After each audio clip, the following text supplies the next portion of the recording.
Mummy ताई आ रही है।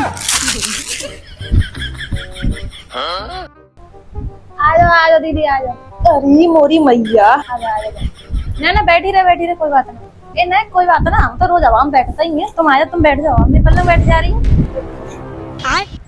अब बताओ दीदी क्या हाल चाल है? सब बढ़िया है? घर बढ़िया ही है और कसम मरेंगे। घर सब बढ़िया है। तुम बताओ, तुम्हारे तो अलग ही ठाट वाट दिख रहे हैं। ठाट ठाट ना देखिए कितना बढ़िया कूलर लेके चल लो। ए जीजी कूलर तो लेना ही पत्तो भाई, समय इतनी गर्मी पड़ रही है बताइए। 45 डिग्री टेम्परेचर में जहाँ ऐसा लगा तो मतलब भट्टी चल रही हो, इतनी गर्मी पड़ रही है। ऐसा लगा तो मतलब के काऊ ने में कुकर में डाल दे हुए सीटी लगवेगी दे रही बस। वहाँ कमरा में आया तो ऐसा लगा तो मतलब एसी चल रही हो, तो कैसी ठंडी हवा हाथ। जीजी देखियो ने कितना अंधेरो सोना है गो भाई। तुम्हें लेट है जाइए कितना घर जावे के लिए। ऐसो मोय कहूं दिन ने है रही जावे के लिए। आई गए हम जाएंगे पर रंगे कूलर तो ये चली रहो है। पूजा रोटी पानी देख ले जा जाएंगे हम लली आराम तो बना जाइए हूं मैं तो। ए गांव में लाइट आवे जावे रात में सोन देतना कते।